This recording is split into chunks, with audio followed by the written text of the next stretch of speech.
हरियाणा का चुनाव परिणाम उस नैरेटिव को तोड़ने के लिए था और महाराष्ट्र विजय देश पर एक बड़ी साजिश को रोकने के लिए था। बटेंगे तो कटेंगे को तोड़ने का था और उसके बाद जब इस पे फेल्योर हुए तो हिंदुओं में को जाति में बांटने का खेल शुरू हुआ और इस खेल के तहत ये नैरेटिव चलाया गया कि देवेंद्र फडणवीस तो ब्राह्मण है।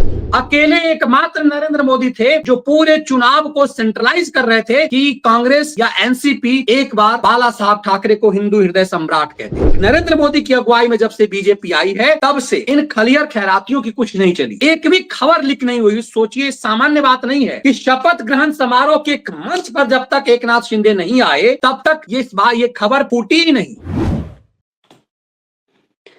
नमस्कार, कैसे हैं आप? देश के सबसे समृद्ध राज्य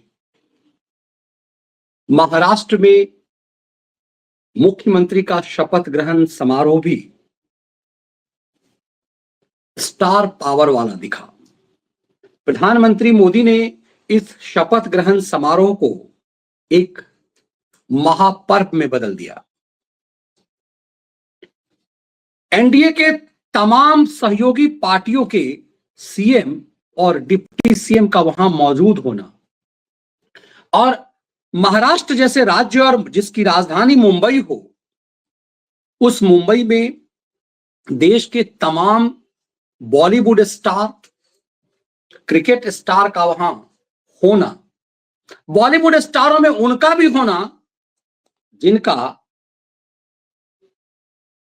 राज परिवार से, कांग्रेस के राज परिवार से समर्पण वाला रिश्ता है, चाहे वो शाहरुख खान हो चाहे सलमान खान हो।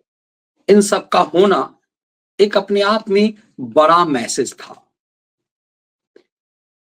और इस मैसेज के साथ जो कुछ मंच पर दिखा वो ट्विनिंग अपने आप में महत्वपूर्ण। इसीलिए इस शपथ ग्रहण समारोह से मोदी ने संदेश यह भी दिया है कि महाराष्ट्र क्यों जरूरी था। और जब मैं लगातार कह रहा हूं, कई साथी कह रहे थे कि मनीष जी आपने महाराष्ट्र चुनाव को एकदम निजी बना दिया था। निजी नहीं था ये। मुझे लगता है कि महाराष्ट्र का चुनाव इस देश को बचाने के लिए बहुत जरूरी था कि ये राष्ट्रवादी सोच के साथ हो। हरियाणा का चुनाव परिणाम उस नैरेटिव को तोड़ने के लिए था और महाराष्ट्र विजय देश पर एक बड़ी साजिश को रोकने के लिए था। हरियाणा और महाराष्ट्र, इन दोनों राज्यों के चुनाव परिणाम ने देश को तबाही से बचाया है, देश को बर्बादी से बचाया है। आने वाले समय में दिल्ली और बिहार का चुनाव है। ऐसे अमित शाह और मोदी की जोड़ी हर चुनाव सिर्फ और सिर्फ जीत के लिए फाइट करती है और आज के जीत के बाद, आज के परिणाम के बाद वो आगे लग जाती है। लेकिन आने वाले लोकसभा चुनाव तक यदि सबसे महत्वपूर्ण किसी राज्य का चुनाव था तो एक छोटे राज्य हरियाणा कह लीजिए और एक बड़े सूबे महाराष्ट्र का। महाराष्ट्र इसलिए जीतना सिर्फ नहीं था कि वो देश की आर्थिक राजधानी वाला प्रदेश है। महाराष्ट्र देश विरोधी साजिश का एक बड़ा सेंटर पॉइंट है। महाराष्ट्र बॉलीवुड का अड्डा है, दाऊदवुड का अड्डा है। महाराष्ट्र भारत पर साजिश का एक बड़ा सेंटर पॉइंट है, जहां पर मुंबई पर आतंकी हमला हुआ और माना जाता है कि सत्ताधारी पार्टी ही अपने ही देश पर हमला करवाई थी। उस समय केंद्र और महाराष्ट्र दोनों जगह जो सरकार थी, उस सरकार ने हिंदू आतंकवाद शब्द गठित करने के लिए एक नैरेटिव गढ़ा था इस देश पर षड्यंत्र के लिए। और इस षड्यंत्र को काटना इतना आसान नहीं होता। प्रधानमंत्री मोदी ने क्यों चुनाव परिणाम के बाद कहा मेरे परम मित्र देवेंद्र, और जो लोग ये फेक नैरेटिव ये बना रहे थे कि देवेंद्र फडणवीस नहीं बनेंगे क्योंकि वो ब्राह्मण हैं, वो ये भूल रहे थे कि पिछले हर स्टेट के चुनाव में मोदी ने लगातार पारंपरिक रूप से जातिगत राजनीति पर चोट मारा है, यह सोच करके कि कोई जाति, एक जाति यदि कहीं उसका वर्चस्व है तो चाहे वो नकारा हो, बेईमान हो, फ्रॉड हो, उस जाति से है तो वही चीफ मिनिस्टर बनेगा। मोदी ने यह कांड उत्तर प्रदेश में भी किया। उत्तर प्रदेश में एक नैरेटिव था बहुसंख्य के रूप में ब्राह्मण या यादव आमतौर पे वहां चीफ मिनिस्टर होगा, क्योंकि जातिगत पावर इस सेंटर में रहा है। वहां पर इसे भी तोड़ा गया। हरियाणा में सबसे महत्वपूर्ण था कि जाट ही नेता बनेगा, चाहे वो गुंडा हो, मवाली हो, कोई भी हो, वही नेता बनेगा।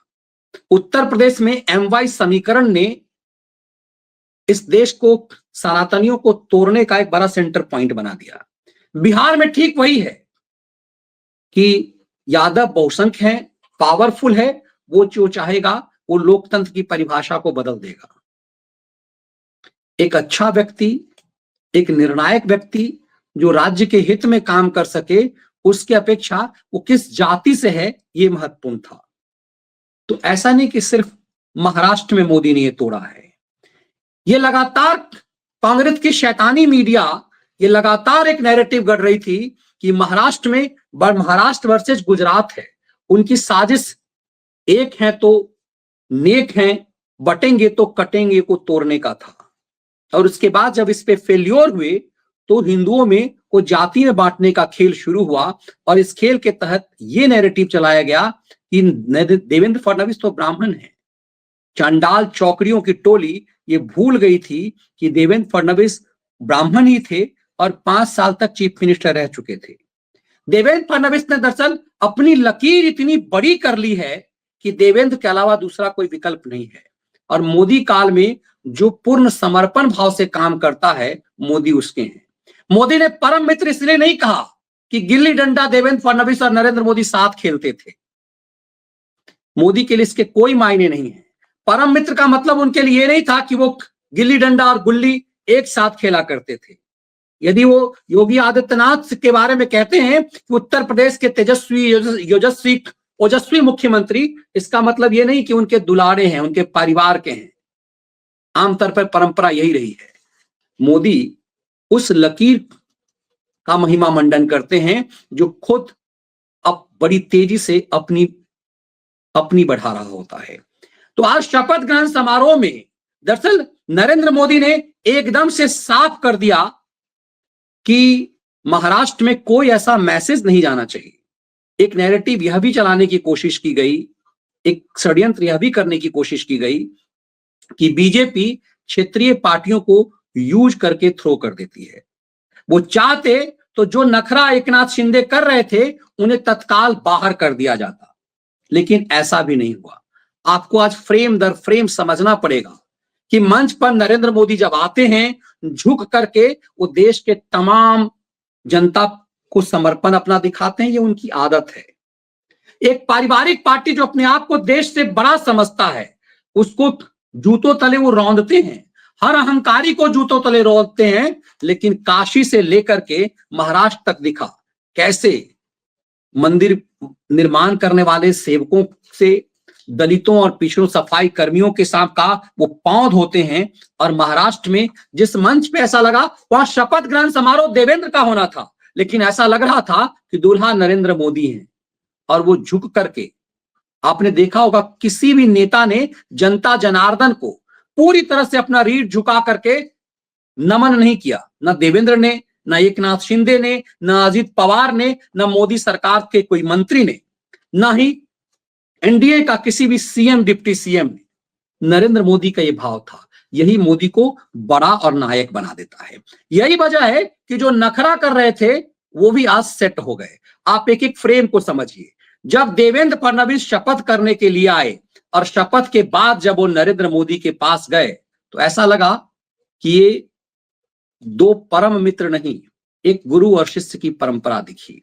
और उसके बाद जब वो शपथ ले रहे थे तो उनके चेहरे का भाव देखने लायक था।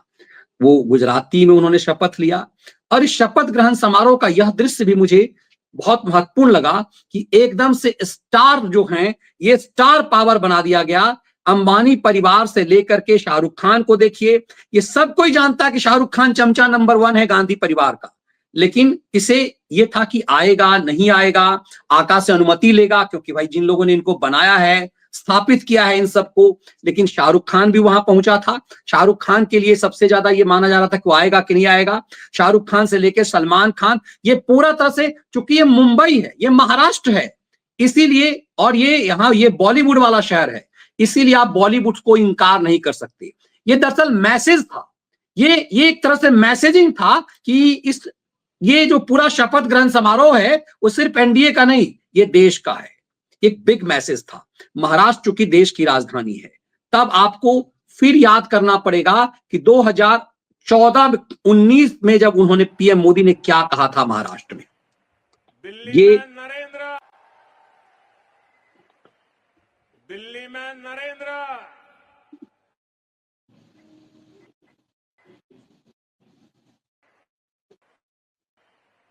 दिल्ली में नरेंद्र, ये नरेंद्र देवेंद्र का ये फॉर्मूला बीते 5 वर्षों में सुपर हिट रहा है, सुपर हिट। ये बात वो 2019 की में कर रहे थे कि 2014 से 2019 तक सुपर हिट रहा। उस सुपर हिट नरेंद्र और देवेंद्र की जोड़ी को किसने काटा, किसने तोड़ा, ये पीड़ा थी। हाँ, आज यह भी फ्रेम चल रहा है, इस पे हो सके तो रात में विश्लेषण करूंगा कि ये जो एक नैरेटिव इस देश, दरअसल मुंबई पर साजिश इस जॉर्ज सोरस के एजेंडे के तहत था। मुंबई पर जो षड्यंत्र था, मुंबई की तबाही का, ये उसकी तस्वीर थी। इसीलिए सोचिए कि इस मुंबई की जनता, महाराष्ट्र की जनता ने दरअसल देश को तबाही और इस बर्बादी से बचाया है। इसीलिए हमने इस फ्रेम को दिखाने के लिए, लेकिन ये फ्रेम बहुत मुझे शानदार लगा जब वो जाते हैं, एकनाथ शिंदे शपथ लेने के लिए अपनी पॉकेट से कागज निकालते हैं।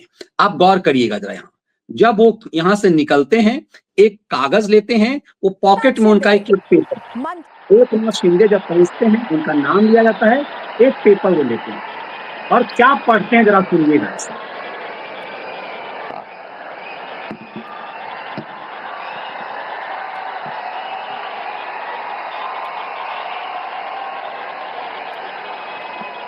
हिंदू हृदय सम्राट बाळासाहेब ठाकरे यांना वंदन।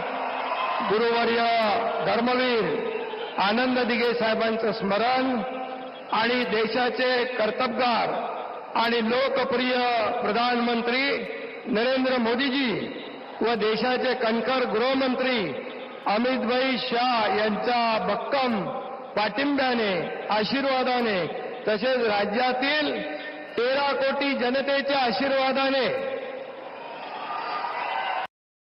अब देखिए, आमतौर पे होता क्या है, चीफ मिनिस्टर, डिप्टी सीएम या फिर सीएम या कोई भी मंत्री जब शपथ लेता है तो सीधे आता है, राज्यपाल उसे शपथ लेते हैं। लेकिन यहां पर उन्होंने अपने पॉकेट से एक पुर्जी निकाली और बाला साहब ठाकरे का बंधन किया। चूंकि एक उद्धव ठाकरे की ये जो शिवसेना है, वो बाला साहब ठाकरे की सेना के रूप में ही जानी जाती है।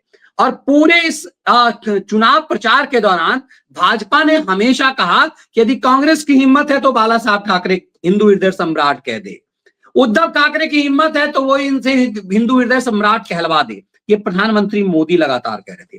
अकेले एकमात्र नरेंद्र मोदी थे जो पूरे चुनाव को सेंट्रलाइज कर रहे थे कि कांग्रेस या एनसीपी एक बार बाला साहब ठाकरे को हिंदू हृदय सम्राट कह दे।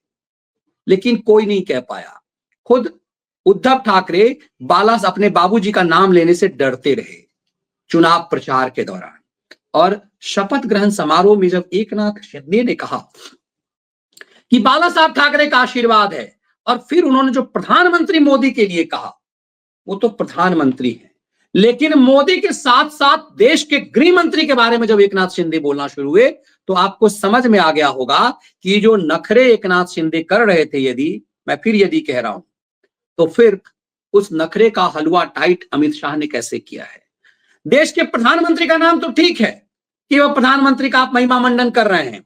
एकनाथ शिंदे बीजेपी के नेता नहीं है, एकनाथ शिंदे शिवसेना के नेता हैं। और अब महाराष्ट्र की जनता ने यह मुहर भी लगा दिया कि असली शिवसेना कौन है। महाराष्ट्र की जनता ने साफ कर दिया है कि अब असली शिवसेना तो एकनाथ शिंदे है।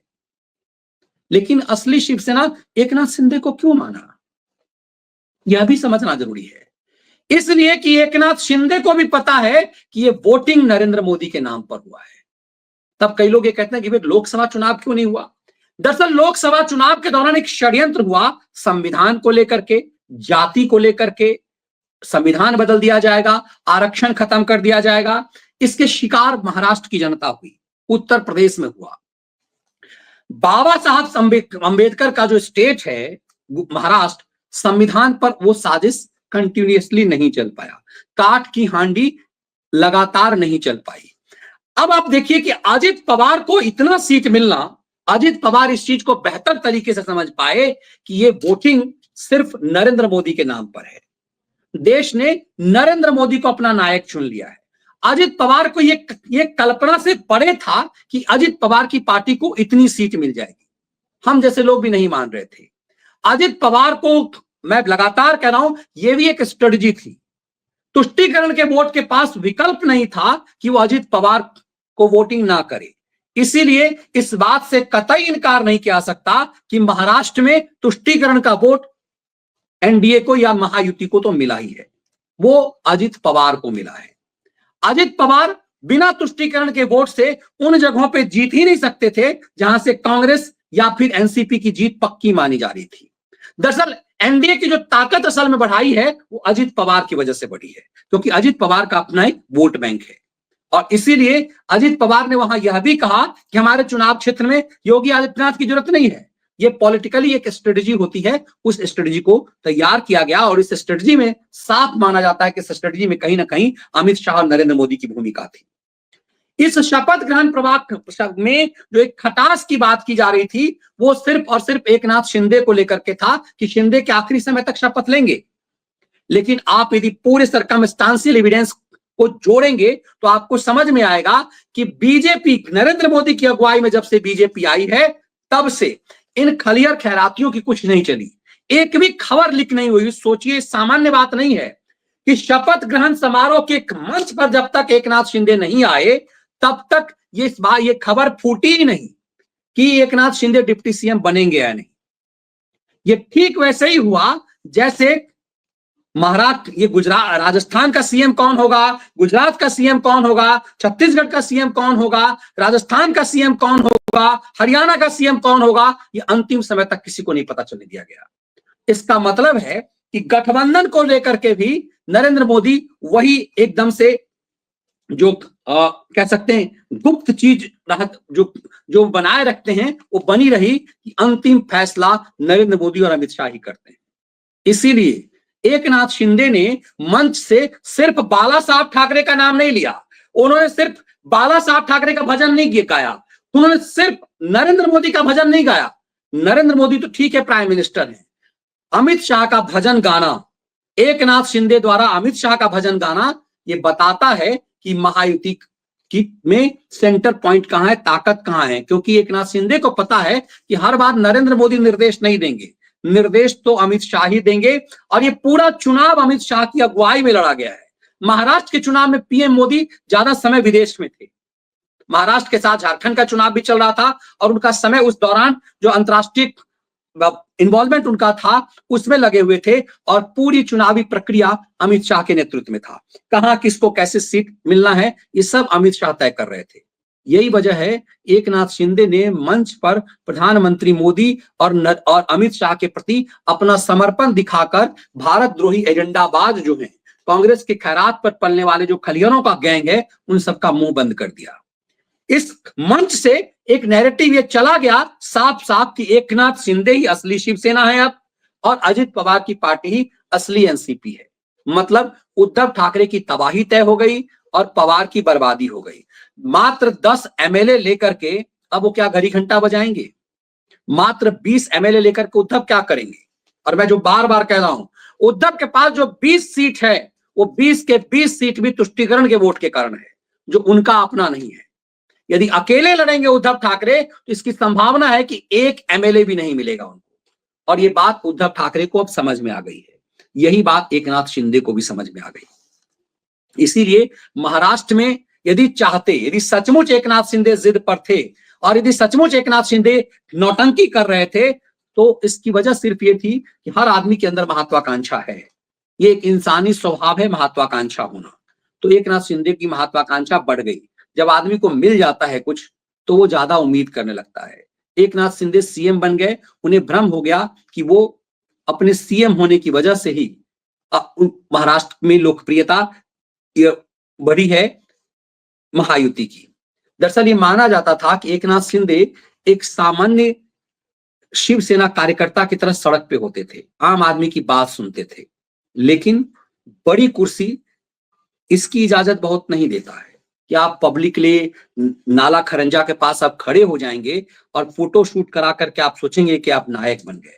ये माना जा रहा था कि एक नाथ शिंदे के बहुत सारे काम से देवेंद्र फडणवीस खुश नहीं रहते थे और ये बात देवेंद्र फडणवीस ऊपर तक पहुंचाते थे।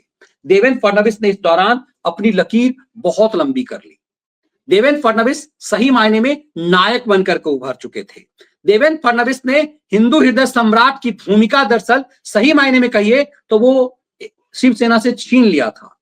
वो नए नायक के रूप में महाराष्ट्र में उभर चुके हुए हैं और इसमें ऐसा नहीं कि भूमिका कोई अमित शाह या नरेंद्र मोदी की है। दरअसल देवेंद्र फडणवीस ने अपनी लकीर महाराष्ट्र में बहुत बड़ी कर ली है, इसलिए भाजपा के पास देवेंद्र के अलावा कोई विकल्प नहीं था कि देवेंद्र फडणवीस के अलावा किसी और को नेता बनाया जाए। और सही मायने में मोदी ने एक जातिवादी जो टारगेट था उसको चूर चूर कर दिया है। हर स्टेट में सबसे बहुसंख्यक वाला जो जाति है उसी की गुंडागर्दी चलेगी, वो स्टेट में गुंडागर्दी करेगा। एकदम से सही मायने में एक बहुमत के आधार पर गुंडागर्दी का सलीका हो गया जो बिहार यूपी में है और वही चीज महाराष्ट्र में था। दरअसल देवेंद्र फडणवीस को चुन करके उस जातिवादी जहरीले खेल को मोदी ने खत्म किया जो हरियाणा में कर दिया। हरियाणा में जो पूरा फेक नैरेटिव चलाया गया, ये खेल नहीं था, ये पहलवान किसान वाला जो खेल था और जवान, पहलवान किसान और जवान, ये तीनों बड़ी साजिश के तहत कांग्रेस ने करवाया था। ये जातिगत एजेंडा, चूंकि इस पूरे मामले में पहलवान ज्यादातर जो हरियाणा में वो जाट हैं, सो कॉल्ड जो किसान पैसे वाले हैं वो जाट हैं और जवान में भी माना जाता है कि जाटों की संख्या ज्यादातर सेना में होती है। जो अग्निवीर के माध्यम से पहलवान किसान और जवान ये तीनों का तारतम्य एक कॉकटेल बनाया गया और हरियाणा के खिलाफ एक साजिश की गई। वो जाट जो सनातन सच के साथ हमेशा रहे उसे तुष्टीकरण के साथ जोड़ दिया गया। वो यादव जो सनातन रक्षा का सबसे बड़ा ताकतवर जाति रहा उसे बड़े षड्यंत्र के साथ MY समीकरण के साथ लालू और मुलायम ने जोड़ दिया। ये बहुत बड़ी साजिश हुई क्योंकि बहुसंख्य जो है उत्तर प्रदेश और बिहार में जो सनातनी हैं वो यादव हैं और वो पावरफुल है, पॉलिटिकली स्ट्रांग है, हर चीज से स्ट्रांग है। सही मायने में वो नव सवर्ण है। बिहार यूपी में आप यादव को पिछड़ा नहीं कह सकते, कहीं से भी पिछड़ा नहीं है। वो पावरफुल है, पॉलिटिकली पावरफुल है, दबंग है, पैसे हैं उनके पास, सब कुछ है, लेकिन वो पिछड़ा को होने का जो पावर को अवेल कर रहे हैं, सत्ता की ताकत को अवेल जाति के नाम पर कर रहे हैं, इसीलिए वो सनातन द्रोही हो जाते हैं और कई मायने में ऐसा लगता है कि MY समीकरण के साथ जोड़ हो जाते हैं। बिहार में जब कभी भी दंगा हुआ सनातन रक्षक के रूप में बड़ी भूमिका यादवों की रही है, लेकिन लालू यादव के दौर में और मुलायम सिंह के दौर में एक बड़ी साजिश इस रूप में हुई। मोदी ने उसी को तोड़ने की कोशिश की है जो हरियाणा में हो रहा था और यही चीज मराठा के नाम पर महाराष्ट्र में हो रहा था। ये जाति के नाम पर आप समाज को खोखला करने का जो षड्यंत्र है मोदी देश से धीरे धीरे इसे खत्म करने की कोशिश कर रहे हैं। बहुत लंबी पारी वो खेल चुके हैं। नरेंद्र मोदी के पास अब बहुत समय नहीं है कि देश की हर बीमारी का इलाज एक बेहतरीन डॉक्टर के रूप में वो कर सकें। अब उनके पास बहुत समय नहीं है, लेकिन जितना है वो अपना बेहतर कर रहे हैं। देवेंद्र के हाथ में महाराष्ट्र की सत्ता, हरियाणा में उस जातिवादी जहर को का खात्मा करके, बिहार में कहते हैं कि एक तरह से बिहार में भी उन्होंने लगातार जहर पिया है। जैसे भगवान शंकर के लिए कहा जाता है कि वो नीलकंठ बन गए। नीतीश कुमार ने उन्हें, मैं बार बार कहता हूं, जितना नरेंद्र मोदी को अपमानित नीतीश कुमार ने किया है किसी ने नहीं किया, लेकिन फिर भी नीतीश को उन्होंने कभी सजा नहीं दी क्योंकि वो जानते थे कि बिहार में जो जहर है उस जहर को खत्म करने के लिए नीतीश जरूरत है। आप और हम घर में बैठ करके ये कह सकते हैं कि भाई बीजेपी बड़ी पार्टी है, नीतीश को क्यों स्वीकार कर पाती है।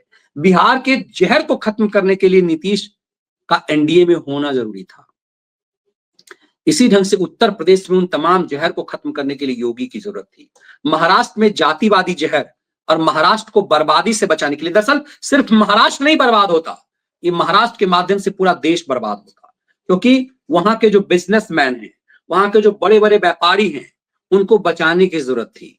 और इसीलिए ये अंबानी अडानी का खेल जो हो रहा था महाराष्ट्र की तबाही से, सही मायने में इस देश को, महाराष्ट्र की जनता का शुक्रगुजार होना चाहिए जिन्होंने भारत की को तबाही से बचाया है।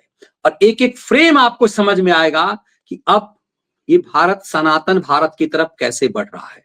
आपको एक एक फ्रेम बताएगा कि देखिए, आज जब जब देवेंद्र फडणवीस सीएम बनने वाले थे तो उनका सबसे जो पहली जो तस्वीर आई वो सिद्धिविनायक मंदिर से आई। और जिस तरह से हिंदू हृदय सम्राट की बात कही जा रही है, ये धीरे धीरे देवेंद्र फडणवीस उद्धव ठाकरे के अब्बा जान से वो छीन रहे हैं। जिस तरह से हिंदू जागेगा ये वाला नारा देकर के एक तरह से महाराष्ट्र में उन्होंने जीवंत किया था, एक है सेफ है तो बटोगे तो कटोगे के योगी के और नारे को, एक है सेफ है के प्रधानमंत्री के नारे को। सही मायने में देवेंद्र ने नई लकीर खींच दी है, और देवेंद्र की अगुवाई में ही क्यों सरकार है ये मोदी ने समझा दिया। आज पूरा स्टार पावर को सेंट्रलाइज करके और अजीत पवार और एकनाथ शिंदे दोनों को जोड़ करके मोदी ने दिखा दिया है कि वो अपने सहयोगियों का, क्षेत्रीय पार्टियों का कितना सम्मान करते हैं। एकनाथ शिंदे के कमतर होने के बाद भी उन्हें 2.5 साल तक सीएम रखा गया। नीतीश कुमार कमजोर पार्टी के होने के बाद भी वो सीएम है क्योंकि नीतीश का कद बड़ा है। लेकिन लंबे समय तक एकनाथ शिंदे को सीएम रख करके अपनी पार्टी को ही कमजोर करना होता, एक नया उद्धव ठाकरे पैदा करना होता। दरअसल महाराष्ट्र में एक नया उद्धव ठाकरे ना पैदा हो सके, एक प्रयास यह भी था। ये पूरा चुनाव परिणाम और फिर शपथ ग्रहण समारोह इस देश के लिए बहुत निर्णायक है। इसीलिए मैं लगातार कह रहा था कि महाराष्ट्र में राष्ट्रवादी सरकार एक होना बहुत जरूरी है। आगे आगे देखिए, महाराष्ट्र में बॉलीवुडी साजिश यहां से खत्म होगी, ये दाऊद बीट का षड्यंत्र यहां से खत्म होगा, भारत की तबाही की जो साजिश महाराष्ट्र में रची जाती है वो साजिश यहां से खत्म। ये वीडियो विश्लेषण यदि आपको पसंद आया तो इसे ज्यादा से ज्यादा संख्या में साझा जरूर कीजिए। बहुत बहुत धन्यवाद।